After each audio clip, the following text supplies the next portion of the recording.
Two open limps, and then I'm going to cut off with 7 deuce offsuit yet again, absolute standard open.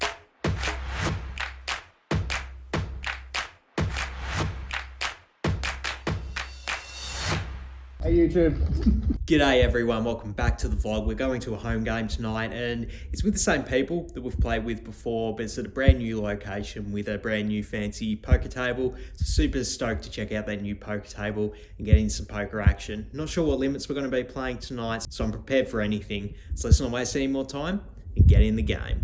So I joined the game at about 8:45 p.m. and I get told it's a 1-3 game. But as you'll see through the course of the session, there's plenty of straddled pots and even a double straddled hand. So I decided to buy in for 500. Let's get into the first hand. The first hand is with the straddle on, so it's 1-3-6, and under the gun goes ahead and open limps. And then it's the return of the T-man to the vlog. He decides to overlimp in the +2 position. Then the action folds to my cutoff with my favourite hand in all of poker, pocket aces. What a way to start off a session. Definitely going to ISO raise here. I go ahead and make it 35. Maybe could go a bit bigger, but I made it 35, and then only the T-man in +2 calls. So yet again, just like the good old days, we're back to a heads up pot with the T-man, and the flop is King, Queen, 8, Rainbow. The opponent checks it over to me. Definitely want to go ahead and bet my overpair for value here. Try and get called off by any King X or any single pair I think the T-man's likely to call with. So I go ahead and bet 40, and then he throws in the call. So we're still heads up to a turn, which is the 5 of diamonds, putting out backdoor diamonds. The opponent checks it over to me again, and I really don't see any reason to slow down at this point. Definitely will continue with a lot of my bluffs here, like Jack 10, 10 8, and even like 6 5 suited that had a backdoor flush I'll probably continue with as well. So definitely want to have some value hands and pocket aces. It's a pretty strong hand in this spot. So I go ahead and bet 80, and then the opponent folds pretty quickly. So not a super eventful pot to kick things off, but always nice when your aces hold. Next hand's a straight 1-3, and I get 2 limps in front of me. Then I'm in the low jack, and I'll look down at King Jack offsuit. Against 2 limpers, this is a pretty trivial fold. I decide to open it to 25 anyway. Don't try this at home, it's not a good play. I open it to 25, and then the cutoff calls, as do both of the limpers. So we're 4 ways to a flop. It's a pretty nice flop. It is Ace Queen 10 at Rainbow. So yeah, we flop the stone cold nuts. So when the action checks me, definitely going to go ahead and bet this hand here. Want to down bet a bit just because it's an ace high board and we want to induce action from single pair hands like Ace X. Maybe even potentially induce some bluff raises from like Jack 9 or something.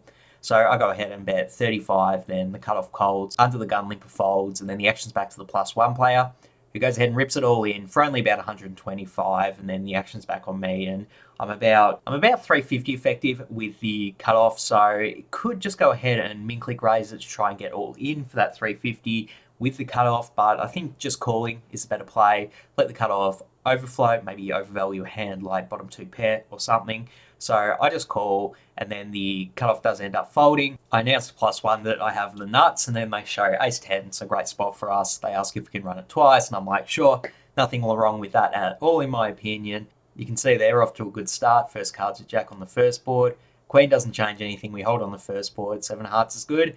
As is the Jack of diamonds. Let's go. We end up scooping this entire pot. To start this session off, we're running hot, and I'm loving it. So for this next hand, not only is the single straddle on, but we got the double straddle going as well. This is a cheeky bit of 1-3-6-12. Then the action folds to the T-man in the cutoff, who goes ahead and open limps. Then I'm in the small blind with King 10 of clubs. I go ahead and ISO raise to 60 here. Maybe should you be using a bigger sizing, something closer to 75, but whatever the case, I made it 60. And then the T-man throws in the call. So it heads up to a flop of 8-7 deuce with 2 clubs. So pretty good flop for us, making the second nut flush draw with 2 overs, but pretty interesting whether we want to check or not. Part of me really likes checking the action over to the opponent just because I think they're going to bluff with a lot of hands we're ahead of, stuff like Jack 10, 10 9, which is an open ender, as well as some ace high hands that we are behind. But if we go ahead and check raise all in here, they're probably just going to go ahead and fold. I think it's probably a good spot to mix in a check raise. So I go ahead and check it over to the opponent, and then they do check back, unfortunately. So we do get to see a turn, which is the 6 of spades, putting in backdoor spades. I think the best play is just to start betting at this point, try to represent an overpair, try and deny equity to some hands like ace high. I went ahead and checked it, which I do think is a bit of a mistake. I sort of, in my head, the same logic I had for checking on the flop was the same logic I had for checking here, but I think the dynamics change a bit on the turn. Equity of our hand has significantly gone down just because we're going to see less streets to try and hit one of our outs. And I think because of that, we're probably better off just trying to deny equity at this point. So better off to just start betting now. But whatever the case, I did check it over to the opponent. Then the opponent goes ahead and bets 100. At this point in the hand, I've already made my mind up and I'm just going to go ahead with my plan to check raise all in. But I do think it's a mistake considering the previous action. I think if my opponent has any pair at all, they're probably just going to snap call the all in considering they're getting such a good price. So I do think a better play is either calling or folding, and considering that there are probably going to be some implied odds from us hitting a flush, it's probably worthwhile calling and then leading the river if we get there, even if we get there on a king or a 10. So yeah, not really in love with my play here as a check raise all in. Pretty significant mistake in all honesty, but the opponent does snap call me off when I move it all in. They insist we run it one time, which is fine by me. And the river is the Queen of Hearts, no good for us. And the opponent shows us that they have King 6 of Hearts. So yeah, there you go. Was not able to get them off of any single pair hand on the turn with the check raise all in. Ish. Next hand's a straight 1-3, and we are playing the 7 deuce bounty game. If you win with 7 deuce, you collect 15 from every other player at the table, which is particularly important in this hand because after under the gun limps, I'm in the hijack and I look down at 7 deuce offsuit, slam dunk raise considering the extra value of the bounty. So I'll go ahead and make it 15, and then I get a call from the button, T-man in the big blind, and the under the gun limper. So we go 4 ways to a flop of 8-3 deuce with 2 clubs. The action checks to me, and normally I wouldn't like c-bet bluffing into 3 different opponents, but I think in this very specific instance, it's actually a great spot to do it because we have the 7 of clubs for backdoor clubs on this board, plus a little bit of extra equity with our bottom pair, and we can always turn 2 pair or trips, even if one of the opponents does call with an 8. So I think it's a slam dunk spot to c-bet bluff. I go ahead and make it 30, then the button folds, the big blind folds, and under the gun folds. Let's go. We rake in the 7 deuce bounty, slam that hand on the table, and collect chips from everyone. Feels good, man. Next hand's another straight 1-3, and T-man limps under the gun, and then I'm in the cutoff with ace 10 of hearts. I go ahead and raise it to 15, then the T-man calls. So it heads up to a flop of 8-8-6 with 2 spades. T-man checks it over to me, and in this spot, I think we want to have a check back. This under the gun opponent in particular is going to have a lot of 8x hands in their range, so not really trying to inflate the pot too much with a middling strength hand like ace high. Rather check it to them to induce some bluffs from the king queen, jack 10s of the world. So I go ahead and check it, and then the turn is the queen of clubs putting out backdoor clubs. So not the best card in the world. My opponent's definitely going to have some king queen and queen 10. When they go ahead and bet 25, just definitely concerned that they could be betting one of those hands for value. Also definitely possible to have an 8x, as I mentioned earlier, but there are a bunch of flush draws and straight draws on this board as well that we're going to be ahead of all of them with ace high, unless I have 6x of clubs specifically, but can't worry about that in particular. So I do think it's a good spot to defend my range with one of the more middling strength hands I checked back with on the flop. So I throw in the call, and we're still heads up to the river, which is the 5 of diamonds, which does complete 9-7, so not the best river in the world. And the opponent goes ahead and bets 60, so there is more stuff we lose to now. Definitely worried they have queen x, 8x, or a mate straight on the river. Having said that though, all of the flush draws from the flop and the turn missed. My opponent could definitely have a hand like ace 4 of clubs that they're turning into a bluff, even 3-4 of clubs. I would not put it past the team, man. And they could also be going with more unnatural bluff like jack 10 offsuit or something like that. And if they're using all of those combinations, we're definitely going to be good here at least 29% of the time. There are 2 sides to the coin though. If they could have jack 10 offsuit, they can probably also have 10-8 offsuit, which is just another hand we lose to. So I do think it is a pretty close spot, whether we want to defend with ace high or not. If we had any single pair, I would think it will be a slam dunk call. Ace high is more middling though, but I remember back to all the times the T-man bluffed me in the past, and then I decide not happening again. I throw in the call with ace high, and then the opponent turns over 8-7 offsuit. So there you go, not a great spot to call with ace high. The opponent did flop trips, and they get probably more value from us than they should have. Next hand's a straight 1-3, and I get 2 open limps, and then I'm in the cutoff with 7 deuce offsuit yet again. Absolute standard open when we're playing the 7 deuce bounty game. I go ahead and make it 20, and I get a call from the big blind, the under the gun limper, and the hijack limper. So yet again, we're going 4 ways to a flop when I have 7 deuce. This time the flop is King 8-6 with 2 diamonds. The action checks to me again, and I kind of have a pretty similar line of logic to wanting to c-bet here as I did with the previous 7 deuce. We have a 3-liner to a straight with our 7, and we have backdoor diamonds with 7 of diamonds particularly. But bluffing into 3 different people is always going to be pretty dicey, so I wouldn't fault anyone for not going for it with 7 deuce here. But I'm feeling greedy. I'm feeling like collecting some bounties. I go ahead and bet 35, and then this time I do get a call from under the gun, who is the T-man. So me and the T-man go heads up to a turn, which is the Jack of Spades. Not the best turn card in the world, but when T-man checks it to me, I really do want to keep bluffing at it here. I do think it's going to be pretty hard for the T-man to hold on with any hand that is worse than King X here. Having said that, though, maybe with the 7 deuce bounty on, they might be able to put me on the exact hand I have specifically. So I wouldn't fault anyone for shutting down here. In fact, probably is a better play, just considering the Jack didn't really help our hand's direct equity at all. I'll feel much different if we turn to gut shot or a flush draw, or even a pair. I'll probably rather bluff on those turn cards, but I'm feeling greedy. Like I said, I go for it again. I go ahead and bet 80, and then the T-man pretty much folds straight away. Let's go. We flip over the 7 deuce and collects the bounty yet again. We are running hot in the 7 deuce bounty game. Next hand is a 1-3-6, and there's 2 limps, and then I'm in the straddle with ace queen offsuit. I go ahead and ISO raise it to 40, then under the gun, and T-man calls on the button. So we're 3 ways to a flop of 10-3-3 with 2 hearts. The action starts off on me, and I'm definitely going to check on this board, out of position to 2 opponents, and then both of the other opponents check too. So we do get a free turn, and it's a good one. It is the ace of clubs putting out backdoor clubs. So interesting whether I want to bet or not. I think if I did have a bluff here, like queen jack suited, or maybe even something less natural like 10-9 suited, this would be a perfect card for me to start bluffing on. So I definitely want to mix in some value hands as well. And I think ace queen, it's one of the better value hands I can have here. So I go ahead and bet 45. Then under the gun calls and the button folds. So it heads up to the river, which is the 8 of spades. Pretty clean river for us. Flush draws did not get in, and I definitely want to keep betting for value. I think it's very likely the opponent limp called with a worse ace x hand, and we just want to get as much value as we can. So I go ahead and bet 80, and the opponent is in the tank, probably a good 30 seconds or so. Before throwing in the call, I show my hand, and he puts his hand in the mark. Running hot yet again in this session. Let's go. Next hand's another 1-3-6, and then T-man opens the cutoff to 20. Then the action's on my small blind with ace-10 offsuit. I decide to 3-bet to 80 here. Pretty interesting. I could actually see just going ahead and folding this hand, or even 3-betting to a larger size. Let me know what you would do in the comments. In this instance, I decided to 3-bet, and then the cutoff throws in the call. So it heads up to a flop of 10-3 deuce with 2 hearts. The action's on me, and very interesting whether I want to c-bet or not. I do have a pretty strong hand. I can definitely get value from worse pairs, as well as some like king-queen floats, jack-queen floats, etc.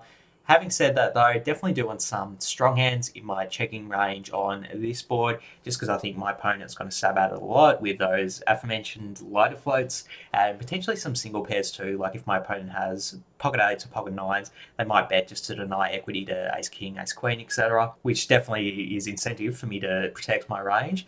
And I decided to do it with ace-10 in this instance, but really could go either way. I go ahead and check it over to the opponent, then they go ahead and bet 125.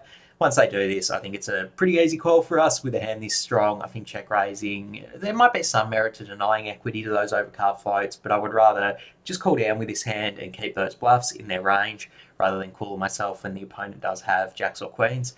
So I throw in the call, and then we get to see a turn, which is the 2 of spades. Doesn't really change the board texture at all, except for now I do lose to 7 deuce, which is a pretty likely hand my opponent can have, considering we're playing the bounty. So I go ahead and check it over to them again. Then they go ahead and bet 150. And at this point, considering we also lose to 7 deuce now, I think we really do just have to play check call here. Really would be too thin to raise for value / equity denial. I think we just want to call down with this hand. So I throw in the call, and then we get to see the river, which is the king of clubs, which is a pretty interesting river. I do actually think it's a river I'm going to want to have a lot of leads on, just because if I ever get to this spot with ace king doing a hero call down, I'm definitely going to lead this river to try and get value. So definitely want to have some other hands in that range, but I think with ace 10 specifically, it's not a great one to lead.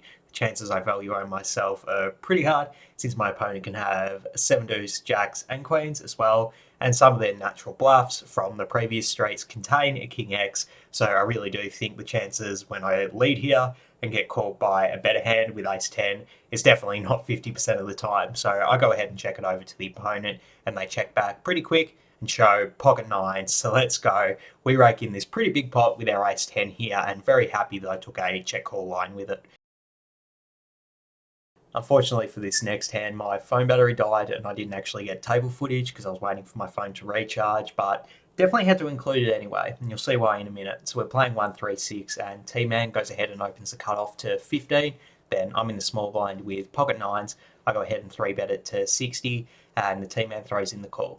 So it heads up to a flop 10-9-8 with 2 hearts. Pretty good flop for us. We do flop middle set. I go ahead and c-bet it to 75. Then the cutoff puts in the raise. They go ahead and make it 175. Now, they started the hand with about 600 effective, so I do think it would not be a good idea to go ahead and 3-bet all in here. I think the chances I get called by a worse hand are not very likely. I could see the T-Man even hero folding pocket jacks or pocket queens, just because they're going to know I have a lot of sets on this board, as well as queen jack, and I've got to be concerned that they have queen jack as well. So I do think this is a good spot where I probably should not have a 3-betting range and just decide to continue with just calls, just because I'm going to have a lot of overpairs here too, which I'm going to want to defend some of them, because this is a great board for the T-Man to try and represent a straight or a 2-pair plus hand on. So I definitely want to protect it and not just have overpairs when I call, and call with some of my stronger hands like middle set. So I throw in the call, and then we heads up to the turn, which is the 8 of clubs. Beautiful turn, gives us the full house. We now beat queen jack.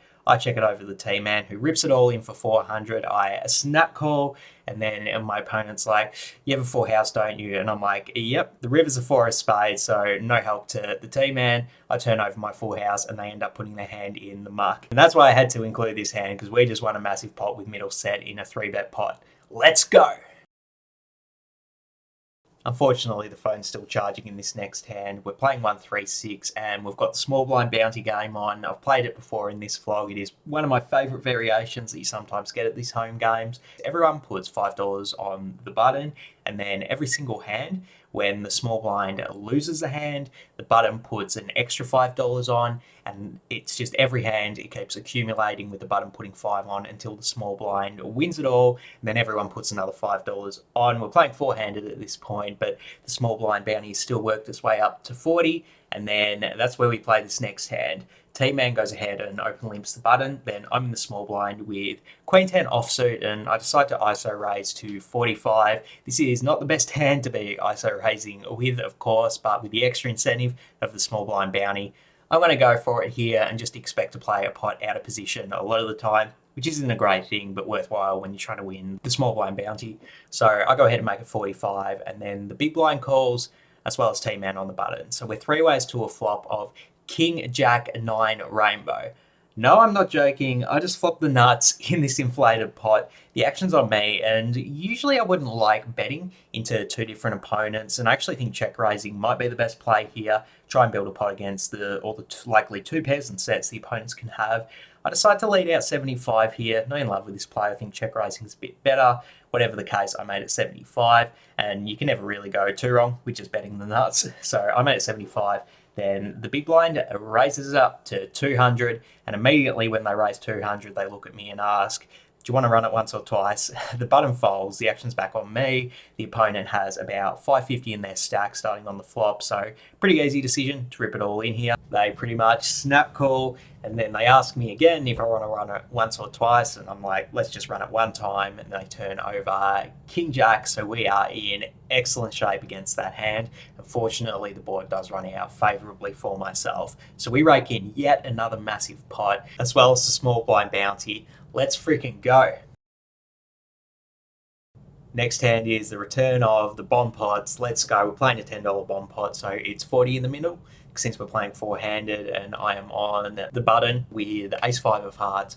I'm going to put both of the flops up on the screen for you. You can see we have top pair on both of the boards and backdoor nut flush on the second board, and then the small blind decides to bet 25. The action's on me, and I think we have a pretty easy just call here. Don't really want to inflate the pot just because we do get scooped by ace-8 and ace queen. Being that it's a bomb pot, the opponents have all of the 2 pair hands in their ranges, so I don't want to inflate it too much, but don't want to fold out my equity either, because even if the small blind does have a stronger hand like pocket queens or pocket eights, we do get half of the pot against those hands because we're going to be ahead on the board they don't have a set on. So I throw in the call and the other opponents fold. And then we get to see 2 different turns. The first one's the jack of diamonds, the second one's the 7 of hearts. It's a pretty good turn on the second board. We do make the nut flush draw, but the opponent keeps betting. They go ahead and make it 75 this time. My logic for calling on the flop is the same here. I do beat hands as strong as a set on at least one of the boards, but can't raise either because I'm concerned I get scooped by ace queen and ace 8.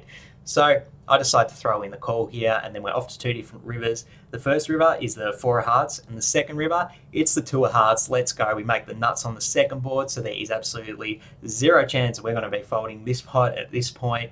And then the small blind tanks a little bit before checking it over to me. And in this spot, I think it's a slam dunk spot to go all in. The SPR is about 1, and even though we do want value from a worse hand with our mate flush, if we can bluff the opponent off a hand like ace 8 or ace queen, this is going to be a great spot for us to just take down the pot uncontested and fold out the other opponent's 50% equity. So I go ahead and rip it all in. The opponent pretty much snap calls. I turn over my ace 5 of hearts. Then my opponent sort of eyes my hand down, eyes the board for a bit, and announces, "Nah, you're good, you scoop the whole thing." So I definitely think the chances they had a set on the second board, very, very likely. And I just ran super hot to make my backdoor flush there. That is how hot I'm running at this session.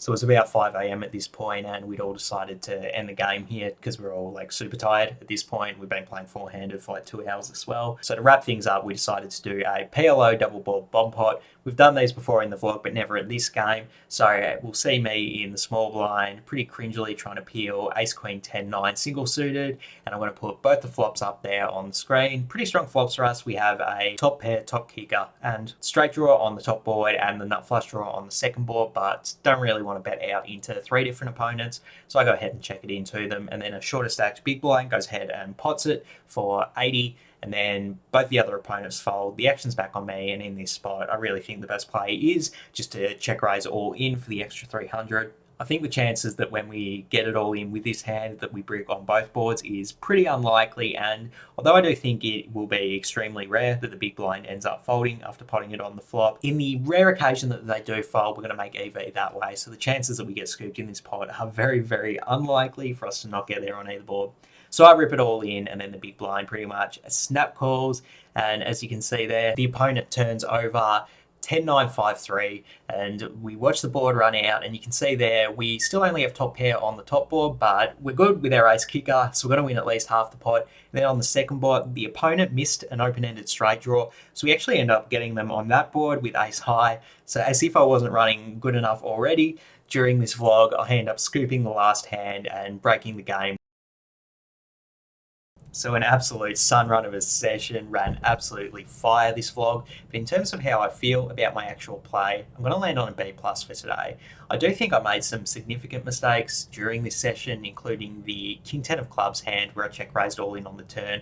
I think that's pretty silly, and I think I was playing the hand probably a bit too passive before that even. Really should have been betting on either the flop or the turn, in my opinion. So yeah, not in love with my play with that hand specifically. Also calling the river bet with the ace 10 high, maybe a bit loose. Not the most awful mistake in the world. At least I did think through the decision, and it does make sense to call there with ace high sometimes, but in terms of the rest of the hands, I do think I got value well. When I did have really strong hands, I found good spots to play, check call, played a bit more passive. And happy that I stayed in the game until it ended. I think that really helps me when I was playing like deep towards the end of the session and I started stacking people. You really do want to play as long as you possibly can in these home games, just because your hourly is going to be higher when you're playing deeper stacks. But yeah, can't quite go to that A grade level when I did play that King 10 hand like that.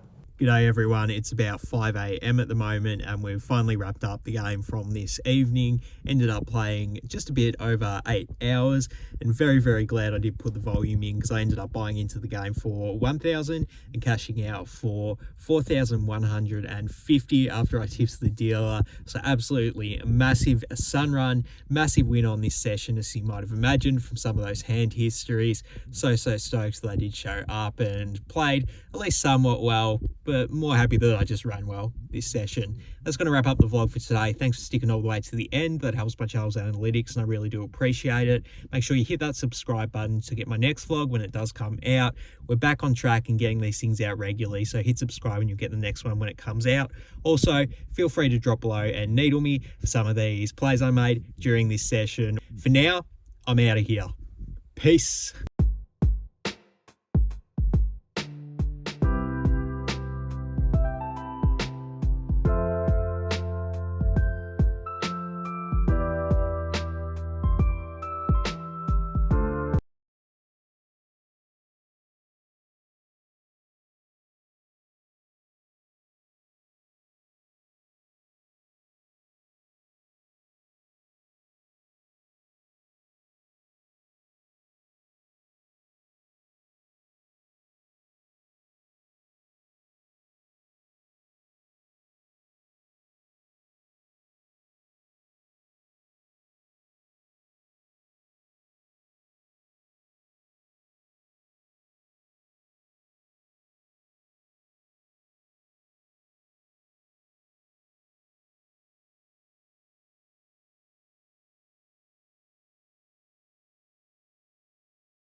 Two open limps, and then I'm going to cut off with 7 deuce offsuit yet again, absolute standard open.